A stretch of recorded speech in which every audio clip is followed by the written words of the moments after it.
அன்பு நேயர்களுக்கு பணிவான வணக்கம்.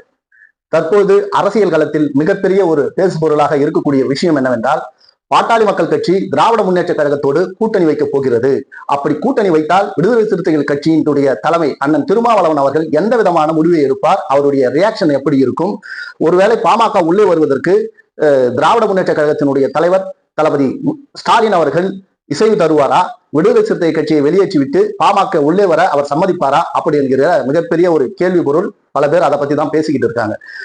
ஆக நம்ம இதுல பல உண்மையான விஷயங்களையும் சில நிதர்சனமான கருத்துக்களையும் பதிவிட விரும்புகிறோம். என்ன விஷயம்னா, பாட்டாளி மக்கள் கட்சி தற்போது இரண்டாக பிளவுபட்டு இருக்கிறது. ஒன்று மருத்துவர் ராமதாஸ் அவர்களுடைய தலைமை, இன்னொன்று அன்புமணி ராமதாஸ் அவர்களுடைய தலைமை. இந்த பிரச்சனை அவர்களுடைய உட்கட்சி பிரச்சனை, அது போய் கொண்டிருக்கிறது. பாட்டாளி மக்கள் கட்சியினுடைய நிறுவனர் ராமதாஸ் அவர்கள் என்ன சொல்றாங்கன்னா, நாங்கள் சில தவறுகளை செய்து விட்டோம், இனிமேல் அந்த தவறுகளை செய்ய மாட்டோம். ஆக திராவிட முன்னேற்ற கழகத்தோடு கூட்டணி வைப்பதில் எந்த சிக்கலும் இல்லை அப்படி என்கிற ஒரு மனநிலையில் இருப்பதாகவும், அதற்காக திராவிட முன்னேற்ற கழகத்தினுடைய பொதுச் செயலாளர் துரைமுருகன் அவர்கள் மூலமாக திமுகவுக்கு எப்படியாவது உள்ள போயிடணும் அப்படின்னு சொல்லி அவர்கள் முயற்சி செய்து கொண்டிருப்பதாக ஒரு தகவல் என்பதை விட உறுதி செய்யப்பட்ட விஷயம் அப்படின்னு சொல்லலாம். துரைமுருகன் அவர்கள் பாமக உள்ளே வருவதில் மிகப்பெரிய சந்தோஷம் அடையக்கூடியவர் தான். அவர் எந்த ஒரு காலகட்டத்திலும் பாமகவை விமர்சித்ததும் கிடையாது, ரொம்ப அவர் வலிந்து பேசியதும் கிடையாது. அவர் பாமக உள்ளே வர ரொம்ப உறுதுணையாக இருப்பார். அதற்கு சில உதாரணங்கள் சொல்லணும்னா, இதற்கு முன்பாக திராவிட முன்னேற்ற கழகம் தலைவர் கலைஞர் அவர்களுடைய தலைமையில் இருக்கும்போது பாமக உள்ளே வருவதற்கு மிகப்பெரிய தூண்களாக இருந்தது வீரபாண்டி ஆறுமுகம் அவர்களும் துரைமுருகன் அவர்களும் பொன்முடி அவர்களும் மிகப்பெரிய பாலமாக இருந்திருக்கிறார்கள். அவர்கள் என்ன சொல்கிறார்களோ, இரண்டாம் கட்ட தலைவர்கள் என்ன சொல்கிறார்களோ, அதை தலைவர் கலைஞர் அவர்கள் அப்படியே ஏற்றுக்கொண்டு விசிக தேவையில்லை, கள ஆய்வு என்ன என்பதையும் அவர் கணக்கிடாமல் பாமக கூட்டணிக்கு நமக்கு முக்கியம், ஏன்னா இரண்டாம் கட்ட தலைவர்கள் சொல்கிறார்கள், வலியுறுத்துகிறார்கள் என்ற அடிப்படையில் பாமகவை கூட்டணிக்குள் அதிக முறை அவர்கள் பயணித்திருக்கிறார்கள். அந்த அடிப்படையில் துரைமுருகன் அவர்கள் பாமகவை எப்படியாவது திமுக கூட்டணிக்குள் கொண்டு வர வேண்டும் என்று அவர் முயற்சி செய்து கொண்டிருக்கிறார். இது உண்மையான விஷயம். இதற்கு என்ன விளைவு ஏற்படும்? முதல்வர் ஸ்டாலின் அவர்கள் ஒத்துக்கொள்வாரா? அப்படி என்ற இரண்டு கேள்விகள் இருக்கும்போது இங்கதான் நம்ம சில விஷயங்களை பார்க்க வேண்டியிருக்கிறது. திராவிட முன்னேற்ற கழகத்தினுடைய தலைவர், அதாவது இப்போ இருக்கக்கூடிய தலைவர் கலைஞர் அவர்கள் போல இரண்டாம் கட்ட தலைவர்கள் சொல்கிற எல்லா விஷயங்களையும் அப்படியே எடுத்துக்கொண்டு செயல்படுத்துகிற தலைவர் அல்ல. கள ஆய்வு என்ன, கள நிதர்சனம் என்ன அப்படி என்பதை உணர்ந்து அதன்படி முடிவுகளை எடுக்கக்கூடியவர். அவர் ரொம்ப ஒரு முடிவோடு இருக்கிறார். விடுதலை சிறுத்தைகளோடு தான் கூட்டணி. 2026 சட்டமன்ற தேர்தல் என்பது விடுதலை சிறுத்தைகள் கட்சியோடு தான் நாம் கூட்டணியில் பயணிக்க போகிறோம். அவர்களோடு தான் பயணித்து நாம் ஆட்சியை அமைக்கப் போகிறோம். இந்த நிலையில் பாமக உள்ளே வர வேண்டும் என்றால் அந்த முடிவை எடுக்கக்கூடிய அதிகாரம் எனக்கு இருந்தாலும், விடுதலை சிறுத்தைகளை வெளியேற்றிவிட்டு பாமகவை உள்ளே கொண்டு வரக்கூடிய அந்த முடிவை நான் எடுக்க மாட்டேன். அதற்கு கூட்டணி கட்சி தர்மத்தின்படி விடுதலை சிறுத்தைகள் கட்சியினுடைய தலைவர் அண்ணன் தொல் திருமா அவர்களுடைய கருத்துக்களை கேட்டுத்தான் முடிவு செய்யப்படும் அப்படி என்ற ஒரு ஆணித்தரமான ஒரு முடிவை முதல்வர் ஸ்டாலின் அவர்கள் வைத்திருப்பதாகவும், அண்ணன் திருமா அவருடைய கருத்து என்ன என்பதை தெரிந்து கொள்வதற்காகவும் அவர் காத்திருக்கிறார் அப்படி என்றுதான் நமக்கு சில வட்டார விஷயங்கள் தெரிவிக்கின்றன. என்ன அடிப்படையில் நம்ம இந்த கருத்தை வைக்கிறோம்னா, அண்ணன் திருமா அவர்கள் தொடர்ச்சியாக ஒரு விஷயத்தை பதிவு செய்து கொண்டே வருகிறார். திராவிட முன்னேற்ற கழகம் என்பது கொள்கை கூட்டணி. பாஜக சாதி அமைப்புகள் இருக்கக்கூடிய கூட்டணியில், பாமக இருக்கக்கூடிய கூட்டணியில் நாங்கள் இடம்பெற மாட்டோம். நாங்கள் அதற்காக என்ன இழப்புகள் வந்தாலும் நாங்கள் தனித்தே நின்றாலும் இருப்போமே தவிர இந்த முடிவில் நாங்கள் உறுதியாக இருக்கிறோம் அவர் பல தடவை பல மேடைகள்ல சொல்லியிருக்கிறார். திராவிட முன்னேற்ற கழகத்திற்காக, அதாவது மற்ற கட்சிகளை போல தேர்தல் நெருக்கத்துல சொல்றோம், கிட்ட சொல்றோம், பக்கத்துல சொல்றோம் அப்படின்னு சொல்லாம, சீட்டுகள் எத்தனை ஏறக்குறைய இருந்தாலும் பரவாயில்லை, எங்களுக்கு திராவிட முன்னேற்ற கழகத்தோடு தான் எங்களுடைய கூட்டணி அப்படின்னு உடைச்சி பேசியிருக்கிற மிகப்பெரிய, அதாவது தைரியமான தலைவர்னே விடுதலை சிறுத்தைகள் கட்சியினுடைய தலைவர் அண்ணன் திருமா அவர்களை சொல்லலாம். அப்படி இருக்கும்போது இப்படி திராவிட முன்னேற்ற கழகத்துக்காக எந்தவித பலனையும் எதிர்பாராமல் மக்கள் நலனை கருத்தில் கொண்டு குரல் கொடுக்கிற ஒரு தலைவரை எப்படி முதல்வர் ஸ்டாலின் அவர்கள் கைவிடுவார்? அப்படி கைவிட்டால் மக்களிடத்தில் அவருக்கு எந்த விதமான எதிர்ப்பு நிலை, மனநிலை ஏற்படும் அப்படின்றதும் திமுக தலைமைக்கு தெரியும். துரைமுருகன் அவர்கள் எப்படி அவருடைய சாதி பாசத்தால் கூட பாமக உள்ளே வர வேண்டும் என்று நினைத்தால் கூட அவர் திருமா அவர்களுடைய சம்மதத்தோடு உள்ளே வர முடியுமே தவிர, ஸ்டாலின் அவர்கள் விடுதலை சிறுத்தை கட்சியை வெளியேற்றிவிட்டு பாமகவை ஒருபோதும் உள்ளே சேர்த்துக் கொள்ள மாட்டார். இது நிதர்சனமான உண்மை. எத்தனை பேர் எப்படி உருட்டினாலும் இதுதான் நடக்கும். அதாவது அண்ணன் திருமாவுக்கும் தலைவர் முத்துவேல் கருணாநிதி ஸ்டாலின் அவர்களுக்கும் இருக்கக்கூடிய உறவு என்பது ஒரு சாதாரண உறவு அல்ல, கொள்கை உறவு, மக்கள் நலன் சார்ந்த உறவு. இந்த அதாவது சங் பரிவார அமைப்புகள் இந்த தமிழ்நாட்டில் ஒருபோதும் கால் ஊன்றக்கூடாது என்பதில் இரண்டு கட்சிகளும் சண்டமாரதம் செய்து கொண்டிருக்கிறார்கள். இப்படிப்பட்ட நிலையில் ஒருபோதும் இவர்களுடைய கூட்டணியை துரைமுருகன் அவர்களால் சிதைக்க முடியாது. காரணம் என்னன்னா, தளபதி ஸ்டாலின் அவர்கள் அதாவது தலைவர் கலைஞர் அவர்கள் போல இரண்டாம் கட்ட தலைவர்கள் சொல்கிறார்கள் என்கிற, அவர்கள் கொடுக்கிறார்கள் அப்படி என்கிற அழுத்தத்திற்காக எந்த ஒரு முடிவையும் எடுக்க மாட்டார். அவர் மனசாட்சியோடு அவர் செயல்படுவார். இது எந்த மாற்றமும் நடக்காது. ஆனால் பாமக இப்போ இரண்டு அணியாக இருக்கும் பட்சத்தில் ஐயா ராமதாஸ் அவர்கள் இந்த கூட்டணிக்குள் வந்தால் சேரலாமா சேரக்கூடாதா, இது என்னுடைய தனிப்பட்ட கருத்து. அதாவது சேரலாமா சேரக்கூடாதா என்று கேட்டால் சேரலாம் அப்படின்றதுதான் என்னுடைய மனப்பூர்வமான கருத்து. அதாவது மருத்துவர் ராமதாஸ் அவர்கள் பேசிய சமூக நீதி அது சாதாரண விஷயம் அல்ல.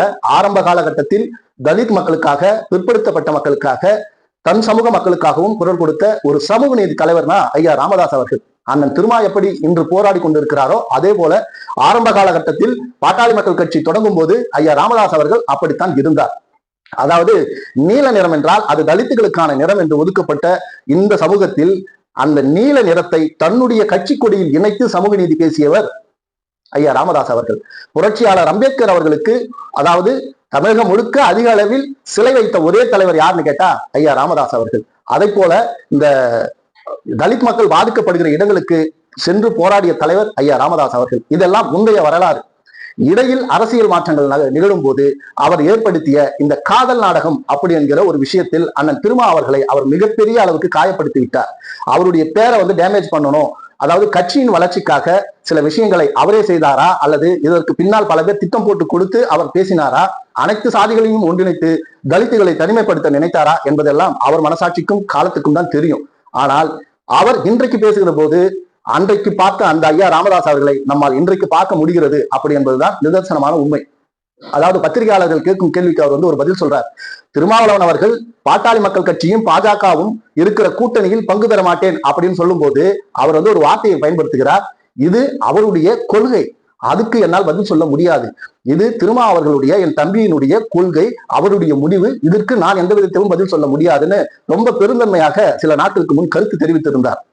அது மட்டும் இல்லாமல் அண்ணன் திருமாவை பற்றி அவரிடம் இன்னொரு கேள்வியை வைக்கும் போது, தம்பி திருமா என்னோடு அவர் மீது எனக்கு இருக்கிற பாசம் ஒருபோதும் குறையாது, அவர் எனக்கு என்றைக்குமே தம்பிதான், திருமா என்னுடைய உடன்பிறப்பு அப்படி என்கிற ரீதியில், அதாவது உண்மையிலேயே உள்ளார்ந்த அன்போடு அவர் பேசிய அந்த பேச்சு, ஒருவேளை அவர் நினைத்து பார்த்திருக்கலாம், நாம் இடையில் சில தவறுகள் செய்து விட்டோம், இது வன்னிய இனத்தையும் தலித் மக்களையும் பிரித்து விட்டது, இரு சமூகமும் ஒன்றாக இருக்க வேண்டும் என்றுதான் நாம் போராடினோம், இடையில் வந்த இந்த அரசியல் கால கொடுமைகள் நம்மை மாற்றிவிட்டது, நாம் கடைசி காலத்திலாவது இந்த இரண்டு சமூகத்தையும் ஒன்று சேர்க்க வேண்டும் என்று மருத்துவர் ராமதாஸ் அவர்கள் நினைத்திருக்கலாம். அதனுடைய வெளிப்பாடு தற்போது அவர் எடுத்திருக்கிற முடிவு.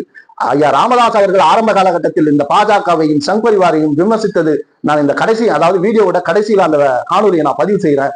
அவ்வளவு, அதாவது ஐயா பழனி பாபா அவர்களுடைய நடத்திய அந்த மீட்டிங்ல, அவருடைய தலைமையில நடந்த மீட்டிங்ல மருத்துவர் ஐயா ராமதாஸ் அவர்கள் தலித் மக்களுக்காகவும், பிற்படுத்தப்பட்ட மக்களுக்காகவும், அனைத்து சமூக மக்களுக்காகவும், இந்த 3% பார்ப்பன சமூகத்தை எதிர்த்து மிக கடுமையாக குரல் கொடுத்து இந்த ஒன்றுபட்ட சமூக நீதியை பேசியிருப்பார். அப்படி இருக்கும்போது அண்ணன் திருமா அவர்கள் கூட்டணி வைப்பதற்கு மருத்துவர் ராமதாஸ் அவர்கள் உண்மையிலேயே மன வருத்தப்பட்டு இந்த வன்னிய சமூகமும் தலித் சமூகமும் ஒன்று சேர வேண்டும், பாஜகவினுடைய அந்த கைப்பாவையாக நாம் இருந்துவிடக் கூடாது, நாம் செய்த தவறை நாமே திருத்த வேண்டும் என்று மருத்துவர் ராமதாஸ் ஐயா அவர்கள் விரும்பும் போது அண்ணன் திருமா அவர்களும் முடிவை எடுக்கலாம். எந்த விதமான முடிவு என்றால், பாட்டாளி மக்கள் கட்சி சமூக நீதி பேசும்போது இனி நாங்கள் இந்த சாதிய அந்த முரண்பாடுகளோடு நாங்கள் தலித்துகளுக்கு எதிராக செயல்பட மாட்டோம் அப்படி என்ற ஒரு நிலைப்பாட்டை அவர்கள் எடுக்கும்போது, பொதுவெளியில் பேசும்போது எங்களோடு பாட்டாளி மக்கள் கட்சி கூட்டணியில் இருப்பதில் எந்தவித முரண்பாடும் இல்லை என்பதை அண்ணன் திருமா அவர்கள் எடுக்கலாம், எடுக்காமலும் போகலாம். அதாவது அவருடைய, ஏன்னா அவருக்குத்தான் அந்த வலி தெரியும், வேதனை தெரியும், அவர் கடந்து வந்த பாதையினுடைய அந்த ரணங்கள் அவருக்கு தான் தெரியும். ஆக அவர் அப்படி என்ன முடிவு எடுத்தாலும் அவரோடு சிறுத்தைகள் உடன் நிற்பார்கள். இப்போ என்ன விஷயம்னா, பாமக என்பதும் விடுதலை சிறுத்தைகள் என்பதும் திராவிட முன்னேற்ற கழக கூட்டணி என்பதும் அது காலத்தின் கட்டாயம், தலைவர்கள் முடிவு எடுப்பார்கள். ஆனால் மக்களுக்கு தேவை சமூக நீதி, சாதியின்மை, மதச்சார்பின்மை, மக்கள் எல்லோரும் எந்த மதமாக இருந்தாலும் மனித நேயத்தோடு வாழ வேண்டும். இதற்காகத்தான் அண்ணன் திருமா போராடி கொண்டிருக்கிறார். திராவிட முன்னேற்ற கழகத்தோடு கூட்டணி வைத்திருக்கிறார். இந்த நல்லாட்சி தொடர வேண்டும் என்று அவர் விரும்புகிறார். இதே கொள்கையை ஐயா ராமதாஸ் அவர்கள் வலியுறுத்தும் போது கூட்டணியில் பயணிப்பதில் எந்த சிக்கலும் இல்லை. மருத்துவர் ஐயா அவர்களுக்கு தமிழ் குடிதாங்கி என்கிற மிகப்பெரிய பட்டத்தை கொடுத்து அழகு பார்த்தவர் அண்ணன் திருமா அவர்கள். ஆக அண்ணன் திருமாவும் ஐயா ராமதாஸ் அவர்களும் ஒருவேளை நேரில் சந்தித்து பேச ஆரம்பித்தால் பல விஷயங்களுக்கு முற்றுப்புள்ளி வைக்கப்படும். இந்த தலித் சமூகத்துக்கும் வன்னிய சமூகத்துக்கும் தொடர்ந்து வருகிற இந்த சண்டைகள், சச்சரவுகள், போராட்டங்கள் ஒருவேளை நீக்கப்படலாம் அப்படி என்ற ஒரு நல்ல எண்ணத்தில் இந்த கூட்டணி அமைந்தால் அதை வரவேற்போம். அதை விட்டுவிட்டு விடுதலை சிறுத்தை கட்சிகள் அதாவது கடைசி வரை கொள்கை எதிரியாகவே பாமகவை பார்த்து கொண்டிருக்க முடியாது. காரணம், இடையில் அவர்கள் செய்த சில தவறுகள் அது பெரிய விஷயம் இல்லைன்னு தான் நான் சொல்லுவேன். ஏன்னா அண்ணன் திருமா அவர்களே சொல்லுவார், இன்றைக்கு கல் எடுத்து வீசுகிறவர்கள் நாளை பூ எடுத்து நம்ம மேல் போடுவார்கள், நாம் அவர்களையும் அரசியல் படுத்துவோம். அந்த ஒரு விஷயம் தான் என்னை இவ்வளவு விஷயத்தையும் பேச வச்சிருக்கு. அப்படி இருக்கும்போது ஒரு நல்ல ஒரு செயல் நடக்கும் என்றால் அது நடக்கட்டும் அப்படி என்றுதான் என்னுடைய ஆசை. ஒருவேளை விடுதலை சிறுத்தைகள் உங்களிடம் நான் கேட்டுக்கொள்வது என்னன்னா, சொந்த ஒரே தாய்க்கு பிறந்த 2 பிள்ளைகள் அவர்களுக்குள்ளே ஒற்றுமை இருப்பதில்லை. இங்கு சாதி அடிப்படை, அதாவது மதத்தின் பேரில், வர்ணாசிரம தர்மத்தின் பேரில் சாதி அடிப்படையில் நாம் பிரிக்கப்பட்டு விட்டோம். எப்போதும் ஒன்று சேர முடியாத அளவுக்கு பிரிவினை வந்து விட்டது. ஓரளவுக்கு ஒற்றுமையோடு வாழ்வதற்கு வழிவகைகள் இருந்தால் அதில் ஒன்று சேர்வதில் எந்தவித ஆட்சேபனையும் இல்லை. ஆக திராவிட முன்னேற்ற கழகத்தில் விடுதலை சிறுத்தைகள் கட்சி இருக்குமா இருக்காதா என்பதை அண்ணன் திருமா அவர்கள் தான் முடிவெடுப்பார். ஆனால் அண்ணன் திருமா எடுக்கிற முடிவுக்கு தலைவர் முத்துவேல் கருணாநிதி ஸ்டாலின் அவர்கள் உரிய மரியாதையை கொடுப்பார். ஏன்னா விடுதலை சிறுத்தைகளை வெளியேற்றிவிட்டு ஒரு கூட்டணி என்பதை முதல்வர் அவர்களால் நினைத்து கூட பார்க்க முடியாது. ஏனென்றால் அவர்களுக்கு தெரியும், திமுகவால் விடுதலை சிறுத்தைகள் கட்சிக்கு நன்மை, விடுதலை சிறுத்தை கட்சியால் திராவிட முன்னேற்ற கழகத்துக்கு நன்மை. 2 பேருக்கும் நன்மை ஏற்பட்டால் மக்களுக்கு நன்மை. இப்படி இந்த நன்மை கடைசி வரை பயக்க வேண்டும் என்றால் அந்த கூட்டணியில் ஜனநாயகம் இருக்க வேண்டும், சமூக நீதி இருக்க வேண்டும். கொள்கை என்று இதுவரை சொல்லி வந்த அந்த கொள்கையில் எந்த முரண்பாடும் வந்துவிடக் கூடாது. சில பேர் சில வேலைகள் பார்த்தாலும் கடைசி முடிவை எடுக்கிற அதிகாரம் 2 பேர் கையில தான் இருக்கு. ஒன்று கூட்டணிக்கு தலைமை தாங்குகிற முத்துவேல் கருணாநிதி ஸ்டாலின் அவர்கள், இன்னொன்று விடுதலை சிறுத்தைகள் கட்சியினுடைய தலைவர் அண்ணன் திருமாவளவன் அவர்கள் கையில். ஆக விடுதலை சிறுத்தை கட்சிகள் ஒரு விஷயத்தில் மட்டும் தெளிவாக இருக்க வேண்டும். பல பேர் பல அவதூறுகள் வீச ஆரம்பித்து விட்டார்கள். குறிப்பாக இந்த ஆமை குஞ்சுகளை பத்தி எல்லாம் நம்ம போன வீடியோ போட்டப்போ கீழே கதறான், அதாவது கதறி சாவறானுங்க. ஏன்னா விடுதலை சிறுத்தைகள் கட்சியினுடைய வளர்ச்சி அவர்களுக்கு மிகப்பெரிய வலியை கொடுக்கிறது. அந்த வலி அவங்க இப்படி கதற வைக்குது. அப்படி இருந்தாலும் இன்னும் நீங்கள் பயணிக்க வேண்டும், அதாவது களப்பணி ஆற்ற வேண்டும். அதாவது ஒரு துளி அளவு கூட உங்களால் அண்ணன் திருமாவுக்கு கெட்ட பேர் வந்துவிடக் கூடாது என்பதை ஒவ்வொரு விடுதலை சிறுத்தை கட்சி தொண்டர்களும் உங்கள் மனதில் கொண்டால் விடுதலை சிறுத்தைகள் கட்சி எதிர்காலத்தில் மிக பெரும் ஜனநாயகம், அதாவது அண்ணன் சொல்லுவாரு, அதிகாரம் என்பதை அடைவதற்கு பல தூரங்கள் கடக்க வேண்டும், பல காயங்களை நாம் அதாவது பெற வேண்டும். அந்த காயங்கள், பட்ட காயங்களும் தூரங்களும் தான் அதிகாரத்தை கொண்டு போய் நம்மை சேர்க்கும் அப்படின்னு சொல்லுவாரு. அந்த வார்த்தைக்கு ஏற்ப கூட்டணிகளை அவர்கள் முடிவு செய்து கொள்வார்கள். கூட்டணி எந்த முடிவான வேணாலும் இருக்கலாம். ஆனால் சமூக நீதியை அண்ணன் எப்படி காக்க வேண்டும் என்று நினைக்கிறாரோ அந்த அடிப்படையில் நீங்கள் பயணிக்க வேண்டும் என்று கேட்டுக்கொண்டு, பெரியாரும் புரட்சியாளர் அம்பேத்கரும் நமக்கு என்ன போதித்தார்கள் என்பதை ஒருபோதும் மறந்து விடாமல், அதாவது பாஜக சங்பரிவார் கூட்டத்துக்கு சரியான பதிலடியை 2026 கொடுப்போம் அப்படி என்று கேட்டுக்கொண்டு உங்களிடமிருந்து விடைபெறுகிறேன். நான் உங்கள் கிருஷ்ணா. நம்முடைய சேனல் கண்ணை நம்பாதே not 7 லைக் பண்ணுங்க, ஷேர் பண்ணுங்க, சப்ஸ்கிரைப் பண்ணுங்க, மறக்காம பெல் பட்டனை கிளிக் பண்ணுங்க. நன்றி, வணக்கம்.